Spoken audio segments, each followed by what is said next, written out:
अपना आशीर्वाद प्यार महायुति को दीजिए और एक बार फिर से महाराष्ट्र में महायुति की सरकार बनाएंगे, क्योंकि जब से महायुति की सरकार महाराष्ट्र में बनी है हमारे महाराष्ट्र के लोगों ने देखा है कितनी तेज़ी से विकास हो रहा है, कितना तेज़ी से काम हो रहा है और हमारा देश भी तरक्की कर रहा है, महाराष्ट्र भी तरक्की कर रहा है।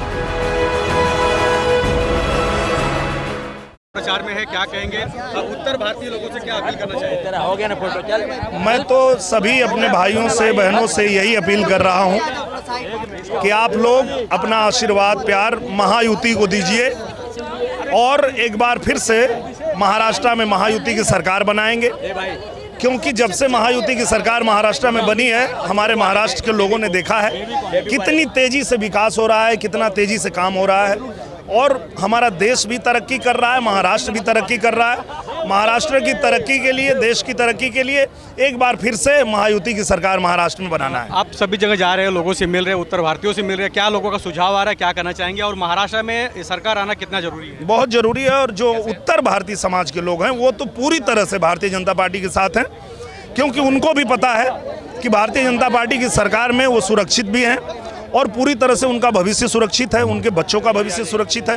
तो आज जो है पूरा उत्तर भारतीय समाज जो है वो महायुति के साथ है। कटोगे तो कटोगे, ये जो नारा योगी जी का है काफ़ी मशहूर हो रहा है, इस पर क्या कहना चाहेंगे? मुझे लगता है कि पूजनीय महाराज जी ने कोई अपने तरफ से इस तरह का कुछ नारा नहीं दिया है, जो सामने से बातें आई उसी का उन्होंने लोगों से कहा कि भाई कोई कहता है कि 15 मिनट पुलिस हटा दो फिर हम दिखाते हैं, कोई कहता है कि मोदी चला जाएगा, योगी चला जाएगा, तुमको बचाने कौन आएगा।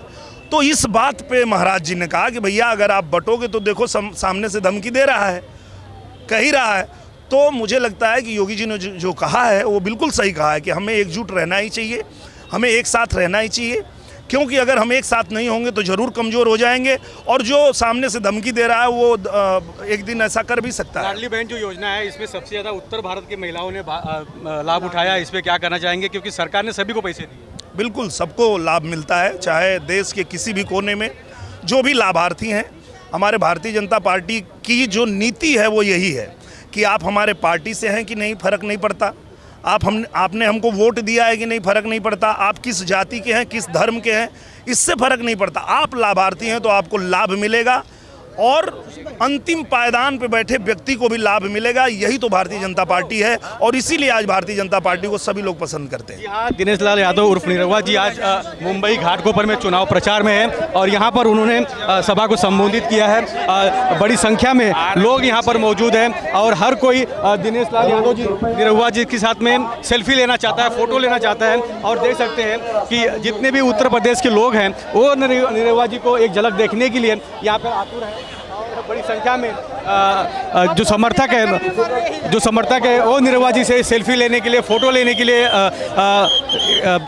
लाइन लगाए हुए हैं और हर कोई चाह रहा है कि उनके साथ में सेल्फी ले सके, फोटो ले सके। और निरहुआ जी ने साफ साफ लोगों से अपील किया है कि पराग शाह जी जो घाटकोपर के विधानसभा के जो उम्मीदवार हैं उनको जिताएं, कमल के बटन पे मोहर लगाएं और साथ साथ में बटोगे तो कटोगे, इस पे भी दिनेश लाल यादव जी ने साफ साफ कह दिया है कि योगी जी का जो नारा है वो आगे बढ़ता रहेगा। विभाग प्रमुख परमेश्वर कदम जी, उनसे जानेंगे क्या कहेंगे। आपके इस विभाग में निरहुआ जी आए थे, यानी दिनेश लाल यादव उर्फ निरहुआ जी और स्टार प्रचारक है भारतीय जनता पार्टी के, मुंबई के हर एक विधानसभा में जा रहे प्रचार कर रहे हैं, कमल के फूल पे बटन दबाए लोग, ऐसा अपील कर रहे हैं, क्या कहेंगे? देखिए हमारे यहाँ के जो प्रत्याशी है, उम्मीदवार है पराग भाई शाह, ये बहुत अच्छे उम्मीदवार हैं। आज तक उन्होंने कभी किसी का नुकसान नहीं किया, कभी किसी का विरोध नहीं किया, इसलिए सभी लोग उन्हीं के साथ हैं। और दूसरी बात, यहाँ पे आज जो निरहुआ जी आए थे, दिनेश लाल यादव जी, उनका क्रेज़ मैंने आज फर्स्ट टाइम देखा। मुझे उनका नाम पता था, उनके बारे में ज़्यादा कुछ पता नहीं था, लेकिन मुझे ये जानकर बहुत अच्छा लगा कि वो एकदम ज़मीन से जुड़े हुए हैं, इतने बड़े स्टार हैं। सभी लोगों से हाथ मिलाए, सभी लोगों से बात की और उन्होंने जो विकास की बात की, हवा उनके सर में घुसी नहीं है। गरीबों के लिए उनके मन में आज भी बहुत बड़ा प्यार देखा मैंने। और उन्होंने जो अपील की कि पराग भाई शाह यहाँ पे जो विकास कर रहे हैं, यहाँ पे 16,575 घर रमाबाई अम्बेडकर नगर और कामराज नगर में जब डेवलप होने जा रहा है, वहाँ पे भी बड़ी संख्या में उत्तर भारतीय लोग रहते हैं, उन्हें घर मिले, इसलिए पराग भाई शाह को लोगों को चुनाव में जिताना चाहिए, इसलिए उन्होंने अपील की। और निरहुआ जी का जो भाषण था जो गाना था वो इस उनके जो प्रचार रैली से मुझे लगता है कि कम से कम 10,000 वोट पराग भाई के बड़े होंगे। अच्छा, मैं जानना चाहूँगा, आप विभाग प्रमुख हैं, आपके ऊपर एक बड़ी जवाबदारी है क्योंकि पराग साहब जी के पैर में चोट लगने की वजह से ज़्यादा धारमदार आपके ऊपर है, तो किस तरह पूरा नियोजन कर रहे हैं ज़्यादा से ज़्यादा लोग वोट बैंक तक जाए और वोट करें?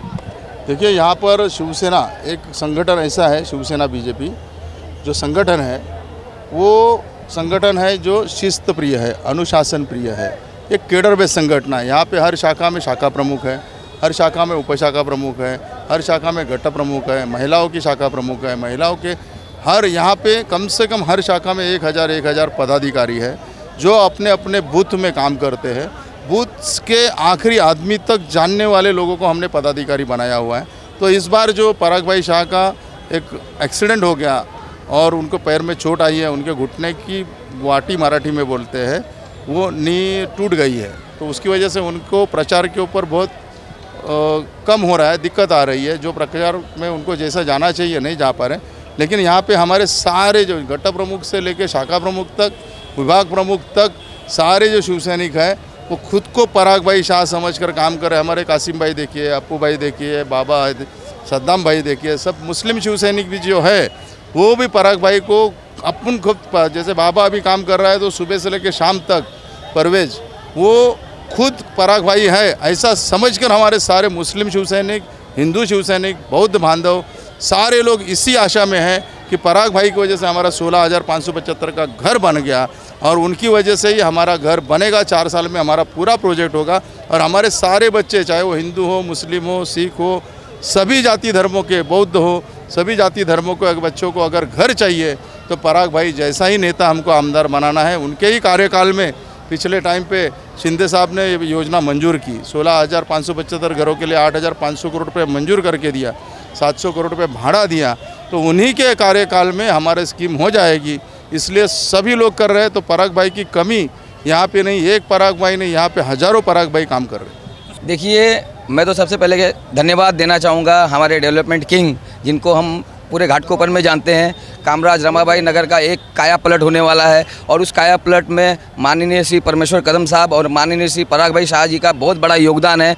उनको चाहने वाले लोग, आज उन पर इतना विश्वास है लोगों का कि आप देख रहे हैं कि लोग आँख बंद करके महाड़ा के जो MMRDA के जो प्रोजेक्ट हैं उसमें आँख बंद करके साइन कर रहे हैं और इस प्रोजेक्ट को आगे लेके जा रहे हैं। यह एक उपलब्धि है घाटकोपर के लिए। इस घाटकोपर का एक इतना बड़ा डेवलपमेंट है। आप सोचिए कि इतनी बड़ी झोपड़पट्टी का डेवलपमेंट करना ये कोई मामूली बात नहीं है। लोग आज हमारे विरोधी जो लोग हैं वो लोग पता नहीं किस तरीके की भाषाएं करते हैं, किस तरीके का लोगों को भड़काने का काम करते हैं कि यह ज़मीन इसकी है, उसके। सरकार से बड़ा तो कोई नहीं है और जनता से बड़ा कोई नहीं है। जनता का प्रोजेक्ट है और सरकार का साथ है, तो ये इससे पता चलता है कि जब जनता सरकार के साथ है और सरकार जनता के साथ है तो इसमें कोई रोक ठोक आने वाला नहीं है। और माननीय श्री पराग भाई शाह भारी मतों से विजयी होने वाले हैं। ये आप जो मेहनत देख रहे हैं, ये सारी मेहनत सिर्फ लीड को बढ़ाने के लिए की जा रही है कि महाराष्ट्र में एक इतिहास बनाया जाए। सबसे अगर कोई विधानसभा सीट होगी तो घाटकोपर पूर्व विधानसभा सीट होनी चाहिए, जिसके लिए निरहुआ जी ने, आप देख रहे हैं उत्तर भारतीय समाज के लोग यहाँ पे कितनी तादाद में है घाटकोपर के अंदर, लोगों को पता नहीं था, लेकिन आज इससे पता चल रहा है कि घाटकोपर में उत्तर भारतीयों का भी बहुत बड़ा योगदान है। घाटकोपर के अंदर उत्तर भारतीय आज से नहीं, न जाने कई सालों से यहाँ पर रह रहे हैं और घाटकोपर के डेवलपमेंट में उन्होंने कहीं ना कहीं अपना भागीदारी निभाई हुई है, जिसके लिए कई सालों से भाजपा जो है यहाँ पे जीतते आ रही है। यहाँ दिनेश लाल यादव उर्फ निरहुआ जी आज घाटकोपर ईस्ट विधानसभा में थे। उन्होंने प्रचार किया पराग शाह जी के लिए, साथ साथ में परमेश्वर कदम जी यहाँ पर मौजूद हैं और उन्होंने भी बताया कि किस तरह उत्तर भारतीयों के लिए ये विधानसभा जो बहुत ज़रूरी है और यहाँ पर कमल के फूल को जिताना जरूरी है। कैमरामैन आनंद गौड़ के साथ राज पांडे, CN न्यूज़, मुंबई घाटकोपर विधानसभा। CEN न्यूज़ देश प्रदेश की ताज़ा तरीन खबरों के लिए CEN न्यूज़ को सब्सक्राइब करें और रहें पल पल की खबर से हर पल बाखबर।